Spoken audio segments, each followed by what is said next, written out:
Hi, Hi. how are you? I'm okay, thank you. I feel like I'm a little bit too close. There we go. That's better. How are you doing? You okay? Thank Yes, you for joining me today. I'm so no, happy you could come. thank you for having me. How are you I'm doing? okay, and just really pleased that feel really, really blessed and lucky that that you could join us today, because you're so clever and fantastic. So we've got quite a few people on already. Brilliant. Yes, if you don't mind just introducing yourself, and I know that you don't have an orthodox approach to what you do, so you do lots of different things, the way you tackle things. If you can explain what it is you guys do. Absolutely. That's So, hello everybody, for whoever is watching. Hi, my name is Sonali. I'm the co-founder of Body Plot, which is a nutrition and fitness consultancy. We help people all over the world get out of diet culture, form a better relationship with their bodies, with food, and we look at the holistic kind of method of helping people manage their weight, but in a really healthy, sustainable, balanced fashion. So no diets, no shakes, no fads. It's all about real, holistic, healthy and balanced approaches, which by the end not only helps you get into the best shape and health of your life, but helps you get there and helps you stay there, which is the most important thing. And that's the biggest thing that a lot of people struggle with is sustainability. So that's what we focus on. And we're so blessed to help so many people all over the world. We have clients in Dubai, clients in Portugal, Canada, America, and of course, good old London as well. Yeah. So really, really amazing that we can help so many people. Your clients abroad, what do you do? Do you do online consultations or Everything we do is pretty much online, which is great because most of our clients are busy professionals or parents. So we understand that time is such an issue for so many people. So, being able to come onto a Skype call or a Zoom call with us is more or less like face to face, which is lovely. Absolutely. And nothing face to face. And this way, at least we get that one-to-one communication, but time, travel, location is never an issue. Yeah, I mean, certainly, do you know, especially over lockdown, I've really noticed that. Like, I feel like now I'm so happy. I've got my all my exercise classes, everything's on Skype or like through Facebook or whatever, all these online mediums. And I'm thinking, I don't really want to drive after lockdown. No. I want to stay at home. But anyway, we have the purpose of having you here today is so that we can look at your approach to these kind of these wedding situations for the brides, etc., and what you can do for them and the advice you can kind of give them, sort of, because there's quite a lot of food and things like that going on around wedding time. Yeah. And it's not just that. Every bride wants to look her best, every bride wants to be skinny, every bride, skinny, and so we're going to see what you can do to help achieve that. So I've got some questions here, so if you don't mind answering them for me. I think Absolutely. So how do you assess your new clients? Really good questions. So we have a really rigorous and thorough assessment process.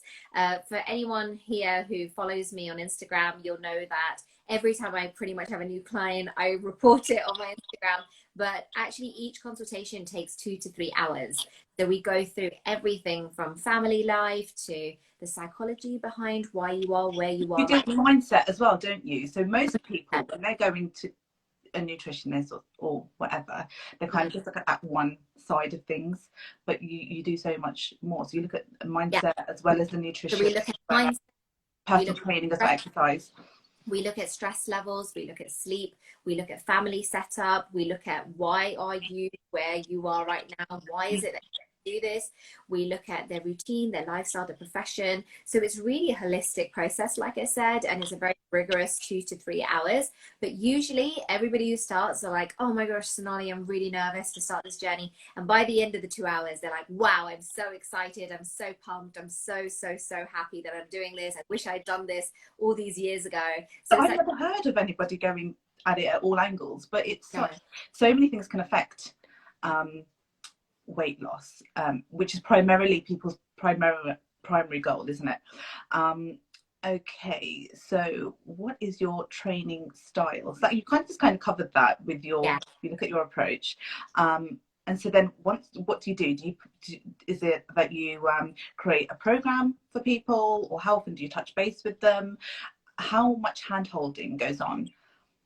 Really great question. So I guess it sort of depends on which program people choose. So we have personal coaching with Shaf. Shaf is my partner, my life partner, my business partner. He's also our Body Plot co-founder as well, and one of our coaches.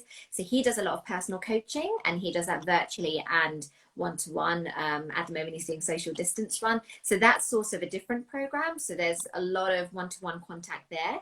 With what I do, which is more the holistic program, which is called our Ultimate Plan, that I connect with my clients every week on a consultation, but then I actually am in touch with them daily as well. So they get to WhatsApp us. We have a huge WhatsApp group with all of our clients in there. Oh, that's fantastic. So they've got that group support as well. There you go. You know, like I read somewhere that's Slimming World and Weight Watchers, that they have like the longest term sort of results, sort of in the grand scheme of like general ones. And that I think it's to do with that community and having that sort of accountability as well and support. So that's really interesting to know. So if we get to more sort of bridal questions, I had some questions in. I'm going to start with this one. It says here, my partner loves to drink. We're going to get straight into it.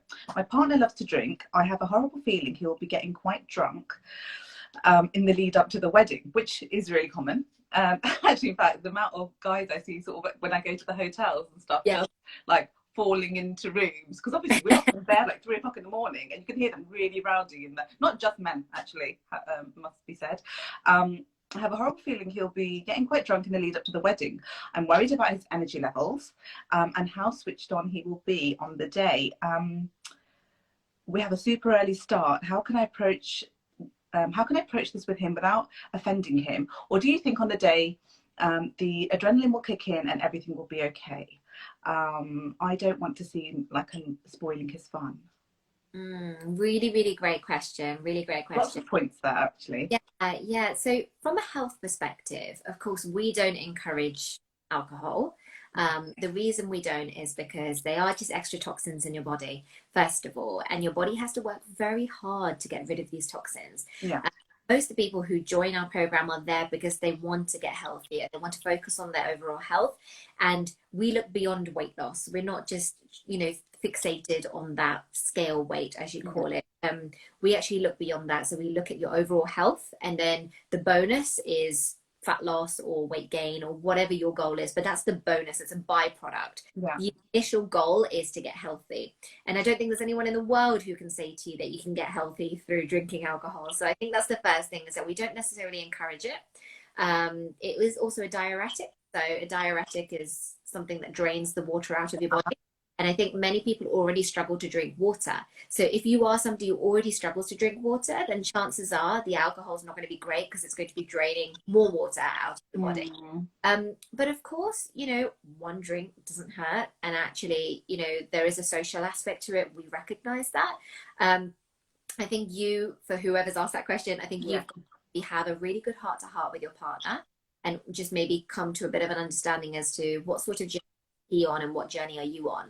Remember that whilst you are partners in life, you have got your own journey to go on. And Shaf and I say this to each other all the time, that we were born separately and we are on our own journeys, and we are blessed to be partners. But I do something that he wants to do. He doesn't need to do something that I want to do. We have our own ambitions. We have our own health journeys, life journeys, aspirations and dreams. So if your partner's not quite there yet in terms of wanting to get healthier, then that's okay. I think you've just got to be really supportive and really encouraging. And if you yourself want to say, actually, I'm not going to drink, and I'm going to not really be getting into the kind of the alcohol life, as you call it, then that's fine. You do you, and he will come around when he wants to come around. So also recognize the fact that he is a different person, and his mindset will change when it's ready to change. And your mindset has changed or will change when you're ready to change. I think that actually does tie in with another question we had to do with different sizes. Okay.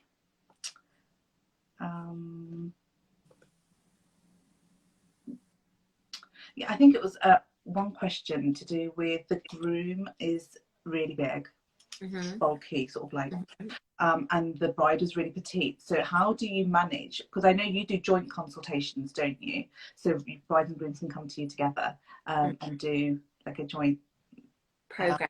Yeah, joint program. So it's something fun to do as well. To Yes, bond the couple before the big they say day. those who stay fit together stay together, isn't it? Or something. Yes, yes, absolutely. So yeah, so how would that work then? If do they have a similar meal plan if they're so different in size and shape? So what we try to do is that when we do get couples on our program, which is very often actually, we do get a lot of couples who join our programs. The first thing we do is actually not give them a joint consultation because they are individual people. So actually sometimes we have been asked by the girl or the guy that actually, can my partner join in the consultation? Can he or can she be here and just listen in? And we strictly say no. Oh, that's There interesting. are certain things that affect you as an individual that doesn't affect your partner and vice versa. We operate a strictly confidential, private, and non-judgmental approach. So anything that you say to us remains strictly confidential.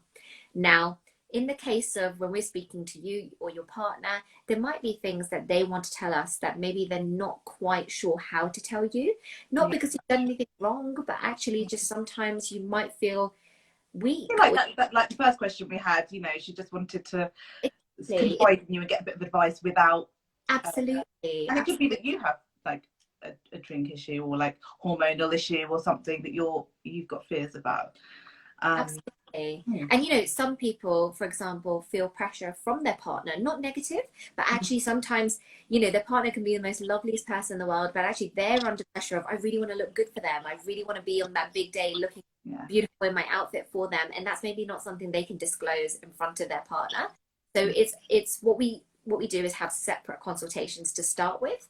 One consultation with the bride, one consultation with the groom, and thereafter we can then incorporate their training together. So if they want joint training sessions, Shaf does a lot of that. Shaf does a lot of personal coaching for couples together, which makes it so fun. It sounds really fun. It is really fun. And, you know, in the case of what you said, where the girl might be quite petite and perhaps the groom, the guy, is a little bit on the larger side, that's absolutely fine. We tailor exercises, we tailor programs. So that way, you know, it's not a one size fits all. It's not how we operate at Body Plot. We recognize that everybody's an individual. So we treat each person in the kind of individual state that they are. If they can have crossover foods, sometimes that's much easier for them, especially couples who live together. So we try and do incorporate their needs. And we always ask our couples, what do you like? What do you dislike? Allergies and tolerances. Are you going out to eat? So actually we talk about that in a lot of depth. No, I think in the run up to when we were about to get married, especially when you're going out to get your outfits and you're going out to, you know, go food tasting, here and you go there, and you end up just eating as well. Okay, well, we're going to eat. You know, that was actually one of the first questions. Yeah. So where we're going to eat before we get there, we're going to eat when we get after there. Like, there's two places my husband would look for because he prays 5 times a day. So like, okay, where's the mosque and where are we going to eat? So, but you know, so in the lead up, you know, we tend to put on a few extra pounds if you're going out all the time. How can you avoid that? So we always say that don't avoid it. So we don't really have a restrictive approach at Body Plot. We never say cut out carbs or go on some juice diet or anything like that. As I said before, we're quite diet averse. We try to ensure that you're building a really healthy and beautiful relationship with yourself, with your body, and with your health. So the one thing we do say is that when you're going out for outfits or you're going for, you know, jewelry or whatever, you're going shopping, you are going to be out for a number of hours. And I think you need to remember that first. It's really stressful because you're rushing around, you're rushing here, rushing there. And before you know it, when you stop, you feel, oh, I'm really hungry, or I could do with a drink. Well, let me just grab that, especially on the Broadway. Yeah. So one thing we suggest is take snacks with you, first of all. So you can take healthy bars with you, take healthy crisps with you. So there's baked crisps that you can get out from the supermarket now. And then even to the point where you can actually take your lunch with you as well, because arguably you're saving time. You think about the amount of time that you are wasting by being out and then going to a restaurant. It's, you know, at 60 to 90 minutes at least. Whereas actually, if you're making yourself a really healthy wrap or something like that, you can wrap it in your foil, pop it in your handbag, and then when you're out and about and you're window shopping, you can eat it, or you can stop by bench, and that's still as lovely as going to a restaurant, except it's a mindset thing, isn't it? You have to kind it of like move away from that, because I think even us, you know, we do it a lot in our house all the time. Okay, this one sort of is not too dissimilar. How do you manage pre-wedding events and avoid all the sweet treats and temptations? And actually, I'm going to tie it in with the next question as well. So I'm going to do two questions together. How do you recommend keeping boundaries with family and friends and really make them understand you can't overindulge? Food is such a powerful and important part of these events, because some of the food is like, you know, plays a religious part. And how can you say no without offending and seeming prissy? I love that word, prissy. yeah. So a lot of people struggle with this, and for those watching, this might have been you, or this may be you, that when you go to someone's house they just want to feed you, or when you're going through your different kind of food tastings or anything like that, there is even when I'm not, you know, even when you're not sort of doing any of these things, whenever you're on like a stricter diet and a bit more of a regime, especially in the Asian culture, whenever you go in, it's extremely offensive to refuse food. The other person's like, oh, you know, they didn't eat from our house. Do you know what I mean? So this will be a good answer. yeah. So I think the first thing that you all have to remember is that you, just like I said before, you are on your own journey. So you don't need to expect everybody to understand, and that's okay. I think we sort of live in a culture where we need to make a decision. We want everybody to understand, and if they don't understand, we spend so much time justifying these actions, whereas actually you are on such a beautiful and positive journey by focusing on your health. And if you know that what you're doing is correct, then you don't need to go to great lengths to explain that to everybody else. You can, of course, mention that, hey, I'm eating healthier, so avoid the word diet, because you shouldn't be dieting anyway. You should just be eating better, eating more nutritiously, exercising, just living a life that you should already be living.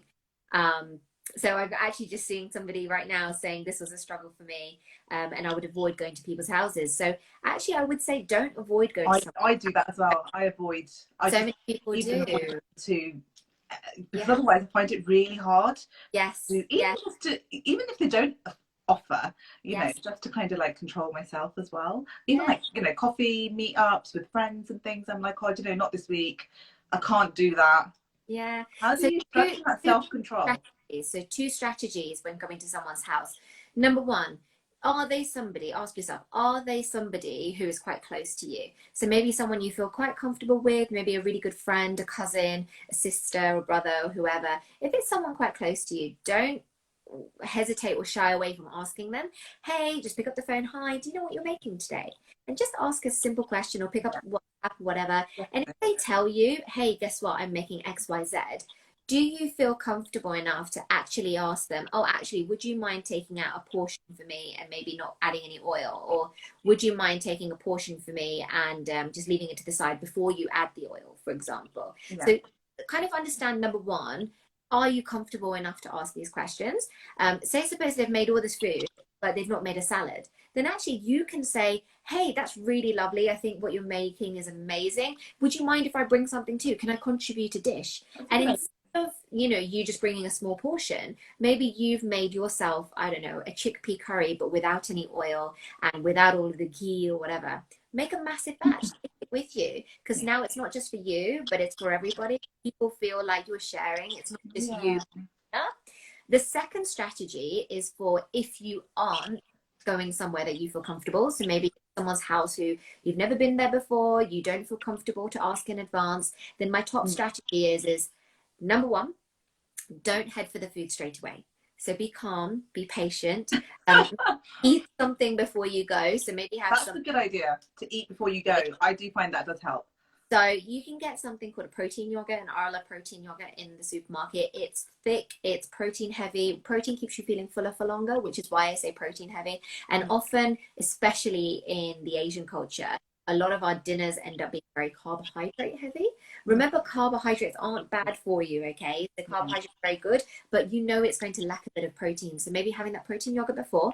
When you get there, don't pounce for the food straight away. Instead, it pays dividends. Step aside and look at what they've got first. What ends up happening is when everyone rushes for the food first, you end up just quickly taking everything on your plate and not really being conscious about what you're taking. True, yeah. When you step back, look at the table, analyze what's available. So there might be 3 curries, all of which you can see dripping in oil. There might be a dal, there may be naan bread or some form of bread. There might be a salad. And so you can say to yourself, okay, well, that dal and those curries look like the carbohydrates basically. That salad looks brilliant. I've got a bit of feta cheese salad there. So that's kind of my protein. So actually give yourself a bit of a talking to.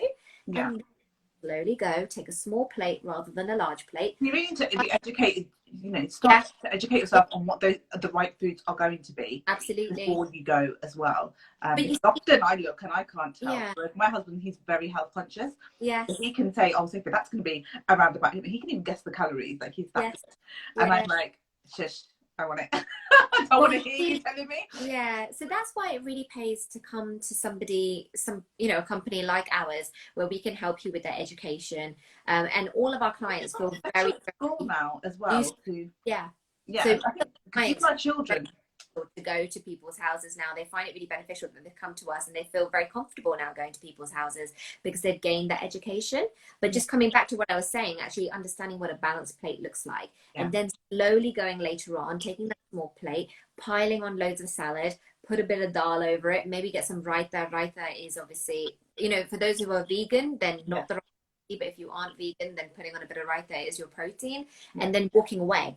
And then the big top tip that works with both strategies, I always say, is engage in conversation. So speak to as many people as you can. When this is too busy moving, you're no longer thinking about eating. So you won't actually then want to go out and get for seconds and thirds and fourths. Yeah, that's true. And also serving other people. So I don't know about you guys who are watching, but I know every time I cook, I just don't want to eat that much. Whereas when I'm cooking, I find that else's food, I just want to eat everything.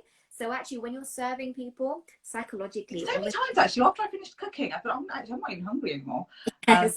Even though you haven't eaten, you've just been literally cooked it. Even it smells so good, but you just think, oh, actually, I'm not even hungry. Absolutely. That's weird. Do you think is that a psychological thing then? Very much psychological. In a way, I think it's semi-psychological. I think it's...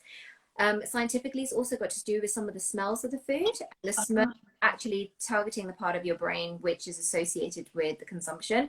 I'm not going to expand more than that because I think someone a bit more specialist in terms of that area in science, they can talk to you about that. But there is some form of explanation behind that. But a lot of it is also psychological. So even when you're, say, suppose you're not cooking it, but if you're serving it, it can actually make you feel like you're also eating it, and that way you then feel satisfied. I think also, and you get that feeling of that gratification, or when everyone else is sort of like when you're about to feed somebody, and I think that could be, I don't know, it could be a possibility. What I was going to say was, it's interesting, isn't it? Because I think growing up, we never really got that education when we were at school, whereas now my children, they've even been to supermarkets at the school. They know, they've got a very good idea of the fat content in things, whereas a lot of people sort of our generation or have never had that. So I think it's really important actually just to educate ourselves on food, and obviously then we pass it on to our children as well. So let's go to another question. Are there any foods to really avoid that heavily affect your mood in the lead up to the wedding? And which foods boost your positivity with energy levels? Really great question. So one meal is not going to all of a sudden create loads of energy for you. And I think that's really important to remember for everybody. Okay. Not that you're going to be able to eat a certain meal and all of a sudden you feel like you're on cloud 9. It takes consistent effort with your nutrition for you to feel better. And that's a really key point that everyone should take home. So one thing you should remember, ladies and gents, is if you are on a mission to get into the best health and shape of your life, don't start 6 months before the wedding, or 2 months before the wedding, or even a week before your wedding. That's a good question. How soon would you begin, do you think? As soon as you know you're getting married? Yeah, so I Is would, that something? well, first of all, we specialize in lifestyle changes. So I never say to my clients, okay, this is the end goal, your wedding, that's it. Because ultimately, that's just an invitation to say, as soon as the wedding's over, I binge and just go back to. Definitely. Whereas actually, there are so many principles that we've lost over time. For example, the NHS recommends 30 minutes of rigorous exercise 5 times a week. Most of the population don't do it. So actually, it's just getting back into lifestyle changes, which you should already be doing, or Yeah, you okay. know, walking every day. You know, so many of us have desk-based jobs now, so you don't actually walk as much. So How actually, many steps should you do a day at least? Is there like a recommended amount, do you know?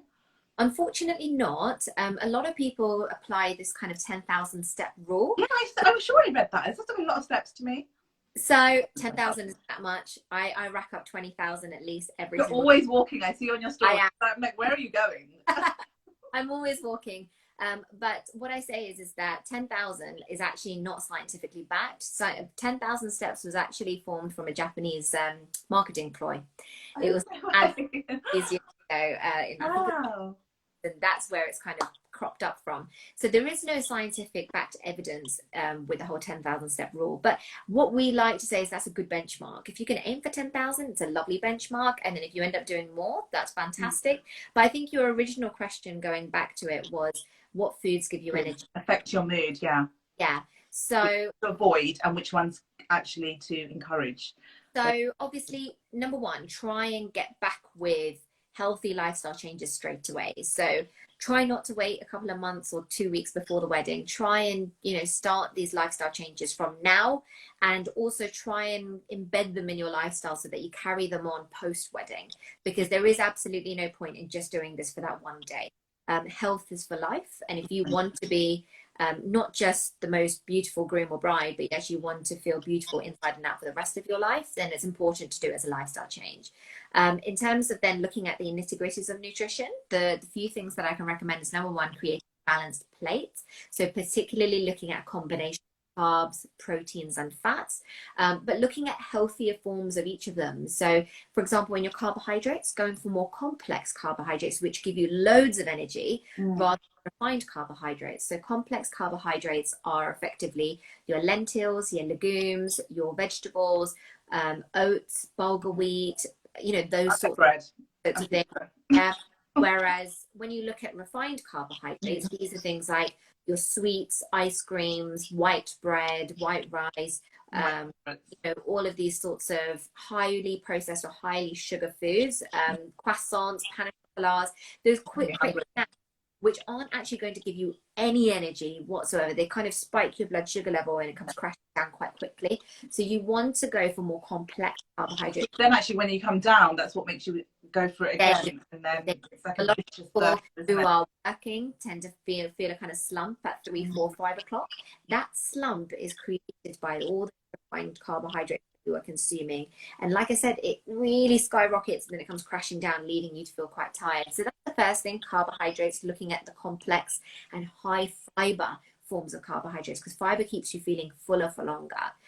Next is protein. So a lot of people lack protein in their diet, whereas protein is integral for cell recovery and regeneration of cells. So it's really important that you keep up enough protein on your plate. Again, make it balanced. So you don't need to go high protein. There's a lot of fatty diets out there. You just need to be eating a balanced plate. So, protein counts, you can, of course, there's your standard animal products, though there are other products that we encourage, such as tofu, tempeh, corn, vegetables, quinoa, legumes, all really great forms of protein, because not only are they really, really good for you from a vitamin and nutritional profile, but also they keep you feeling fuller for longer, and they give you lots of fiber. Do you get recipes as well with your program? We do. Because So a lot of people, they might not usually cook with these things, and yeah. a lot of people, well, I know, like, I love to shove things in a curry, so that might take away from the nutritional side of it. I don't know. Yeah, you're right. So we, as a part of the ultimate plan, which is kind of the program that I run, I personalize food diaries for each client, breakfast, lunch, dinner, snacks in between, Monday through to Sunday, throughout their program. However, we have I think we just need someone to tell us what to have. Just tell me how to be skinny. I know it's not about being skinny. Or not skinny, healthy.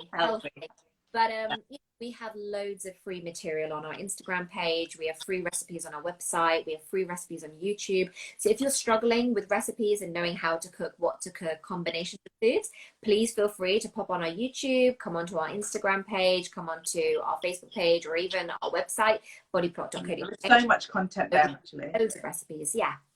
And actually moving on to even after the wedding and stuff, and obviously a lot of people do wait before they have a child, but for a lot of women now, especially like professional women, for example, a lot of my clients, you know, they do often mention that, you know, I'm 30 something now, I don't want to wait. So it is even better. You're not only going to be, you know, it does improve your fertility as well when you're eating healthier. So yeah, there's so many benefits moving forward. I've got a quirky question here. Somebody's written, is it okay to eat what you like on your wedding day? Great. I eat anything. Do you know what? Like me personally, I was too scared. Yeah. I think when I eat anything, I bloat straight away. Or something. Yes. You know, I don't want my tummy to stick out. Yes. And even somebody else, I was talking to somebody else today about it, and she said the same thing. She goes, "Oh my god, the same thing happens to me. My tummy just comes right out." And so she goes, "She didn't eat anything on her wedding day either." I was like, "Well, that's two of us." So I wonder who else is affected by this. Do you know, I'm sure there's so many people out there who struggle with this.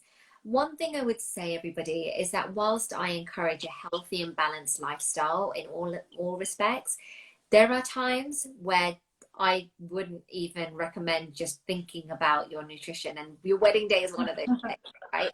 It's, you know, it's like a birthday. Even some of my clients, and they're like, "Oh, it's my birthday," and I'm like, "Great, have cake, eat biscuits, do what you want," because doing what you want doesn't mean you open the floodgates and eat everything under the sun. Especially when you're on our program, you learn how good healthy eating makes you feel, so that actually you don't want to binge. I mean, one of my clients said to me yesterday, "That's not." I personally, I kind of like, I'm really, really good. And then, like I said, I even avoid coffee shop trips. I avoid like birthday parties and things. And I think, God, you know, I'm going to go, I'm going to eat, and then I'm going to fall off the wagon. You know, it's like an addiction. It is. So it's really the mindset then that you pass on and educate your clients, isn't it? Yeah, and that we all need to educate ourselves on. Yes. Change that relationship with food, isn't it? Yeah, so all of our clients eat such a balanced plate, and we encourage them to have 80% nutritionally dense foods that are going to make you feel really good. And then a 20% sprinkle of the foods that perhaps aren't as nutritious, but you want to eat them, and that's okay.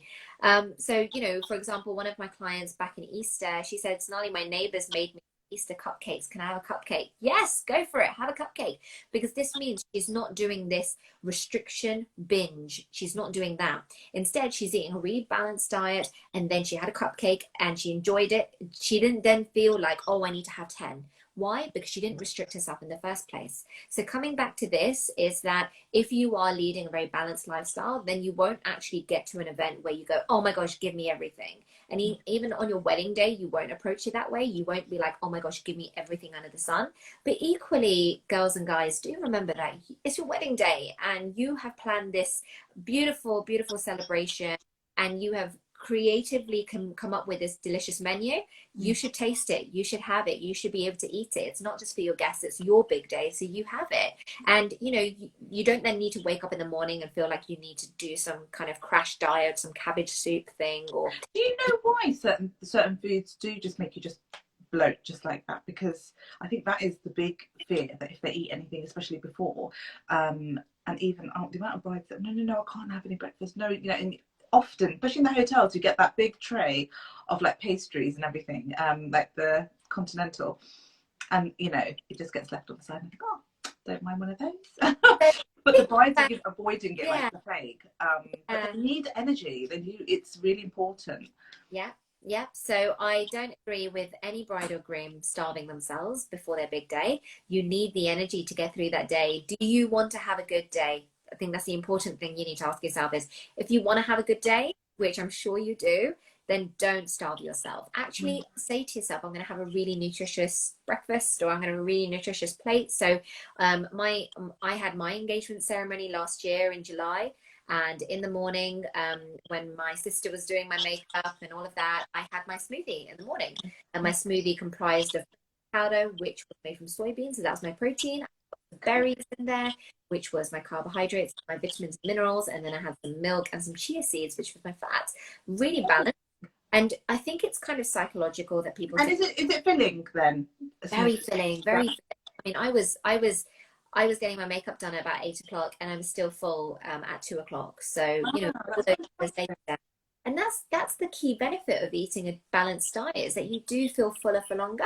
Whereas if you're going to wake up and have pastries and croissants, you're going to feel a little bit, you know, feeling a bit heavy because of all the excess sugar and the refined carbohydrates, like we talked about. You know, croissants, pastries, they are more refined than complex, which like I said, try and, you know, reduce how much you have of refined carbohydrates. Remember the 20% rule.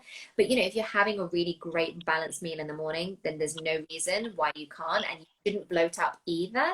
But also it's quite psychological. People think they bloated, but actually you've just eaten something and you don't look any different. You might look different to yourself, and that's because that day you're really nervous, you're quite anxious maybe, whereas actually to somebody else, they're going to look at you and be like, you look exactly the same. But of course, just my biggest advice is that eat a balanced diet. If you're waking up in the morning and having a lovely, balanced, healthy, nutritious breakfast, you'll feel good for the rest of the day. You'll feel good within you as well. Do you think that, you know, like you were saying about sprinkling those things across, is it, because I know, and I've done this before as well, Yes. We're very strict during the week, like maybe 6 days of the week, and then maybe have one treat day. So is that the wrong approach? Is it better just to have maybe a little something or everything throughout the day, throughout every day? Really interesting topic, and quite controversial. People say different things. My personal and professional advice is to treat each day as a balance, because as I said, you get into a bit of a diet culture where you restrict and binge, and you start treating food as cheats and treats, and we don't use those words at Body Plot at all. In fact, one of my favorite role models ever, Shaun T, he's like my soulmate. The Insanity Guy, for those of you who know. And he did a post a few years ago which said, you aren't a dog, you don't need a treat. So true, so true. Is we don't need food to make us happy. We don't need food as a treat or a reward. Actually, if you want a Kit Kat today, have your Kit Kat today. It doesn't matter.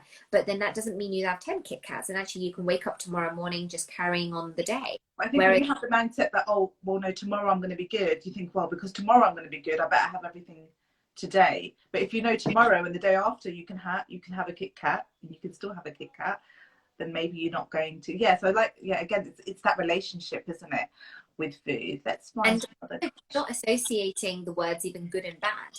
You know, you're not good because you had an apple, and you're not bad because you had a Kit Kat. It's not that at all. Food is food. So try and embrace the fact that you just have balance every day. So every day, pretty much, I have a couple of rich tea biscuits, or I have a Kit Kat or something. I have that. But then, for example, my meals otherwise would be very nutritious. So it's that sprinkle approach, like I said. And then when you I'm learning about the calorie intake, is that important still? So that you know, because otherwise you could get confused with portion sizes, couldn't you? So you might actually, somebody did say that. Somebody said that they're eating really healthily all the time. I always calorie count and eat healthily, but I'm not losing weight. What's going wrong? So that was one of the questions we had in. Can really great get any light on that? A really, really great question. So first things first, you may have calculated your calories wrong. So that's the first thing, is actually understand if you are eating. A lot of people use those apps now, don't they? So. Yeah. The second thing then I would say is, are you actually adding up what you're having, and are you being truthful? Are you adding in your condiments? Are you adding in oil? You know, 1 tablespoon of oil has 120 to 140 calories. Are you adding in things like vegetables? Are you adding in your spices and things like that? So are you actually being spices have calories? What? Spices to a degree. So I'm talking about marinade spices. You know, if you're marinating a protein or something like that with some Nando's, or have you looked at oil and sugar it is in Nando's sauce? I was shocked at the amount of I was like, 1 spoon. I'm like, how can you read this many calories, you little spoon? It's so shocking when you learn these things. Absolutely. And the third thing, put you off eating them, actually, it heavily puts you off. Absolutely. And the third thing I would say to you all is, ask yourself, have you been consistent through the week? You know, have you had one day where you've really stuck to it, and the next day where you've kind of gone off and eaten everything in sight. And then by the end of 7 days, you've gone, oh, but why haven't I lost any weight? Well, have you been consistent is the question. And I think the real last point I'd like to make is that there are many factors that affect weight and fat loss, more importantly, because weight and fat aren't the same thing. Yeah. But there's many factors that impact this, and this is not just your nutrition. You have to look at things like sleep. You know, if you aren't sleeping enough, then that's going to be impacting your ability to lose fat. Are you drinking enough water? You know, I have my trusted bottle with me every single day, 2 liters of water. Are you drinking enough water? What's your stress like? So we know through research and studies that when you have a lot of stress in your body, that can impact your ability to lose fat, and it can also be a reason why you retain more fat. So that's another reason. So you have to look at the wider picture also. And so if you are being consistent, you're measuring your calories and you're measuring your macronutrients properly, and you're being God honest with yourself, you've done the calculations, then maybe look at the wider bits of your lifestyle and understand, you know, are they all in check, yes or no? And if they're not, if you're doing all those things, you should really be. And, you know, and if you're not, you know, maybe it's worth a little trip to the doctor as well, because there could be something underlying that's, you know, I mean, I don't want to get into too many things, but sometimes like thyroid issues and things, they can block your. I think the important thing to do first is address your nutrition, address these sorts of factors first. You have to remember that your GP is probably extremely overwhelmed right now, given how many things they've got to encounter on a daily basis. You've got a 10-minute appointment, so they can't go into as much detail as they probably would like to. So that's the first thing.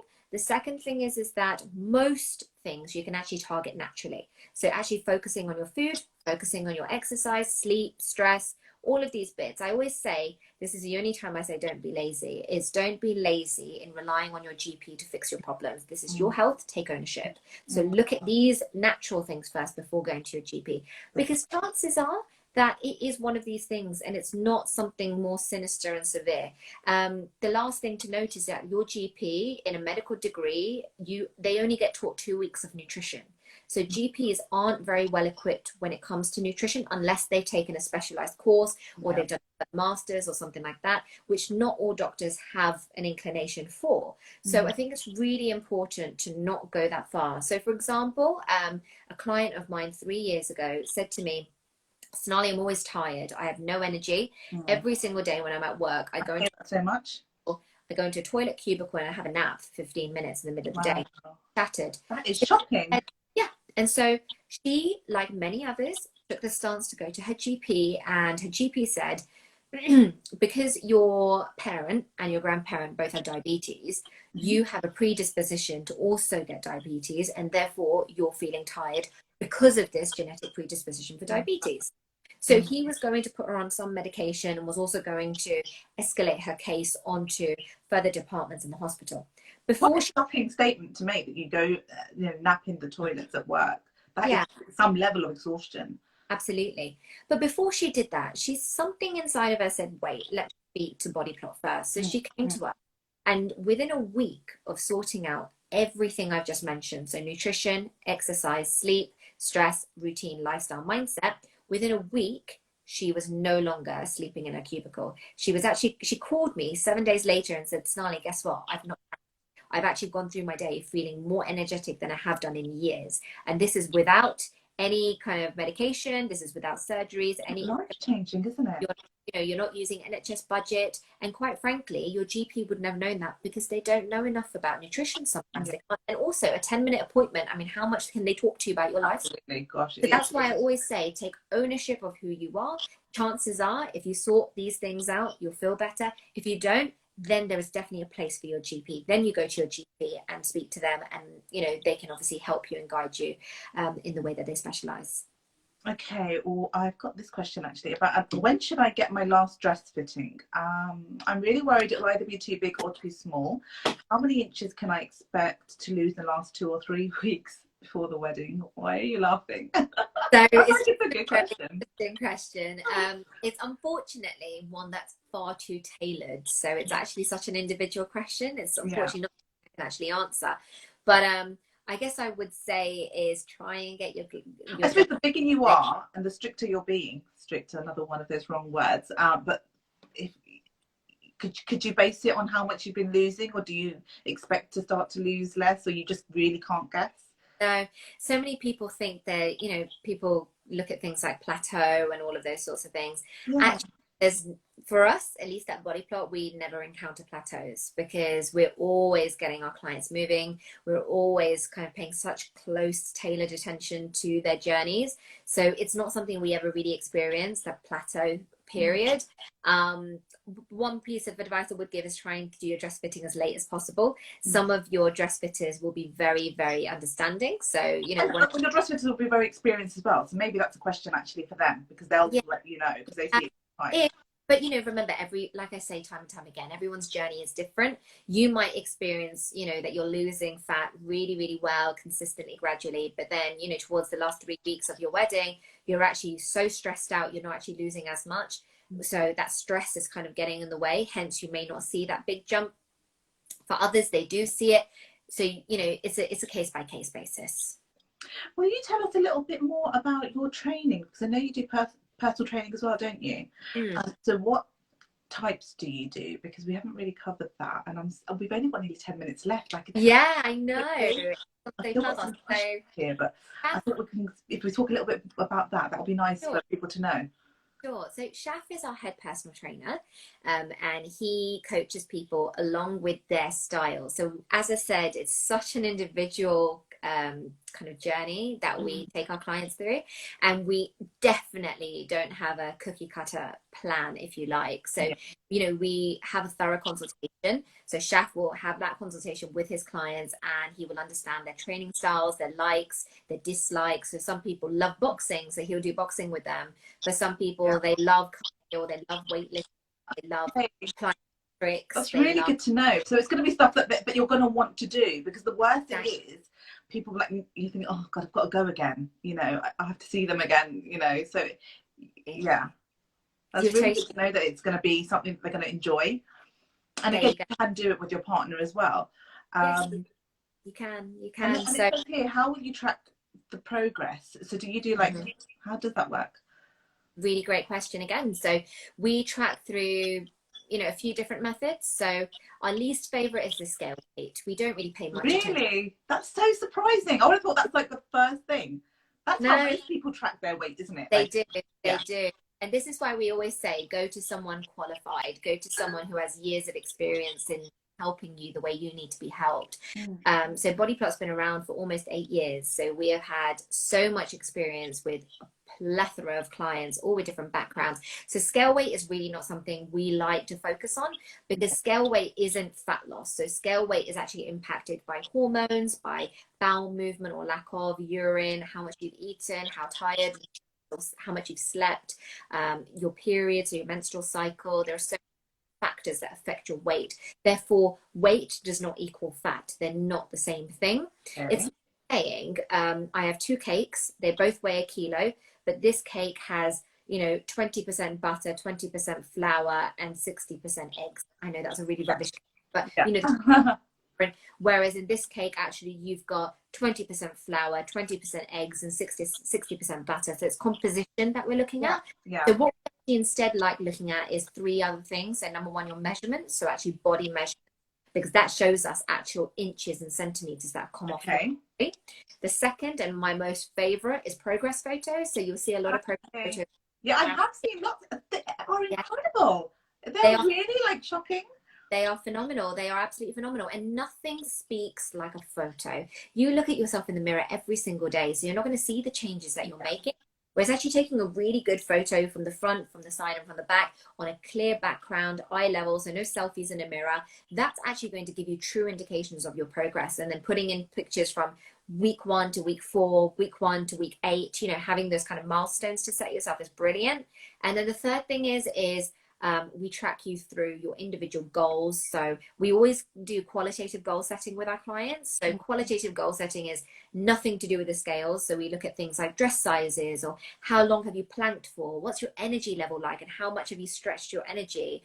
Looking at water goals. So, you know, where did you start, and now have you managed to reach those 2 liters? Because whilst they may not be directly impacting your weight or your fat, in the long run they will. So actually, for us to say to you, right, Right now, Sophia, you're planking for 30 seconds. We want you to plank for 60 seconds by the end of week 4. You're actually going to be improving your core strength, and you're going to be religiously exercising every day in order to get to that goal. So actually, whilst you have gotten to that qualitative goal of planking for 60 seconds. How are you maintaining to motivate your clients while during lockdown? It's so hard. So how are you touching base with them more often, sort of via...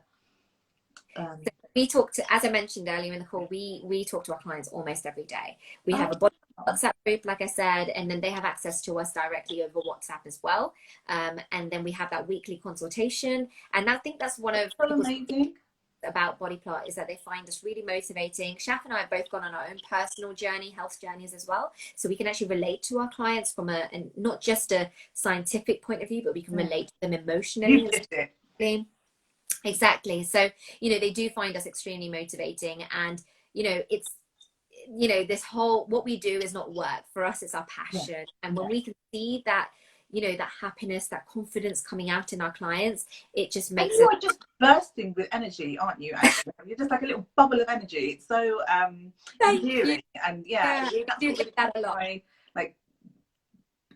Made you stand out for me, because there's just so many when you look at, reaching out to a nutritionist or something. So the two things that really kind of caught my attention, one was your little bubble of energy, and the second thing was when I saw that all the different angles that you look at it from, it's quite mind-blowing. And then you how can you not get results when you're literally attacking it at every single angle?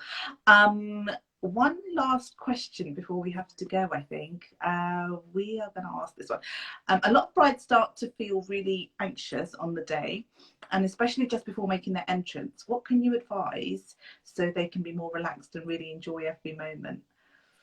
It's true, actually, because I usually see the brides before, and I do feel like that's a big role for me, like keeping them calm, giving them motivation, and having the right team around you. I know that's really important. But is there any advice that you have? So I always say to everybody that this is your big day. Enjoy it. Try not to be bogged down by a dress size or anything like that. I always say, don't lose weight to fit into the dress. Choose a dress that fits you. And that's the most important thing. Is I always say to people, be confident, be happy in who you are. This is why I say that wedding should never be your goal. Your goal should be healthy for life. It should be to maintain these beautiful lifestyle changes that is going to make you a better person. We can all make improvements, and it's going to make you a happier person. And you can only give you 100% if you feel 100%. And that then stems all the way to your wedding day. That just before you go in, first of all, try the world famous Mel Robbins technique. Shaf loves it. He's a big audiobook fan, and he loves his podcast and reading, and her famous method of 5, 4, 3, 2, 1. So all you literally do is say 5, 4, 3, 2, 1, bang, go and do it. And walk down that aisle, have a massive smile on your face, and enjoy your day. It's your big day. And remember, I think also when you do take that step in, naturally, when you get all that energy on you and all that positivity and everybody, you do, like, it does that pass of fear. Just make the day your own. Try not to feel so much pressure to do other things that you don't want to do. I know to a degree a wedding isn't just about the two people, but actually the families too, and I fully appreciate that. But I remember stemming back to my engagement ceremony, where it was, I love nature, I love doing things which are natural, as you can probably tell through Body Plot. Definitely. Too. And so we did an outdoor ceremony. I wore floral galore, and I'm not a big makeup. Amazing. Really sorry, I like simple makeup. But I'm sure you get lots of brides that's the majority of my brides, that is what they go for. They want just a really natural look. But then you need to feel comfortable in your own skin, and that's going to be another thing that makes you feel really happy walking down the aisle. So actually just go and enjoy your day. Remember not to judge yourself. Don't talk bad about yourself. Don't criticize yourself. There might be enough people in the world who are ready to criticize you. You must love yourself. Your body is this amazing vessel that does so much for you. It keeps you living, breathing, and feeling happy every day. So treat it with that same respect. Walk down the aisle with pride, because you definitely deserve it. One little top-up question I'm going to ask on that note. We haven't discussed anything to do with like vitamins and stuff. Are they worth taking, like supplements and things? You get like energy boosters. What's your quick opinion on that before we leave? Really, really quick one. So, with regards to supplementation, it's a very individual approach. So, unfortunately, it's not something I can give a general answer for. Yeah. But one thing we do say is that between the months of October and March, so during the winter months, definitely make sure you're having a vitamin D supplement combined with a magnesium citrate supplement, which helps absorb vitamin D. We have actually been asked to get our clients to continue taking it due to lockdown because so many people aren't getting out and about at the moment. Is that only for Asian clients, or is that for across the board? Across the board, but this country, so we're talking specific to the UK. Obviously other countries might be a little bit different. I have clients in Dubai and they get loads of sunshine, so very different country by country. But also just be a little bit watchful that food companies and vitamin companies, their best interest is their bottom line. Your health is not their best interest. So I think you need to also remember that something might be called an energy booster because it actually kind of stands out to you as an individual doesn't necessarily mean it's going to give you an energy boost. So think about it with a little bit more thought. Maybe visit your GP, get a blood test done, understand, do you have any nutritional deficiencies, and then go from there and go via your clinician's advice and supplement as they ask you to, rather than just going for these across the board vitamin tablets, because chances are you need them, they're going straight through you. Yeah, I have read that as well before. Sonali, thank you so much for joining us today. Like, the hour has just flown by and you've been so fantastic, and there's been so much information. It's like quite a lot to take in, but you're so clever, and I really appreciate you joining us today. So thank you. You're welcome. You're very welcome. And to everybody watching, thank you so much for tuning in. I hope the information I've provided today has been helpful. Of course, if you have any further questions, please feel free to private message me on Instagram. I'm happy to help. But please do come and check out all of our gorgeous recipes and our free workouts and things. We would really so much there. Help. But for all of the brides and grooms especially, good luck for your big day. Remember, don't be so bogged down by the scale.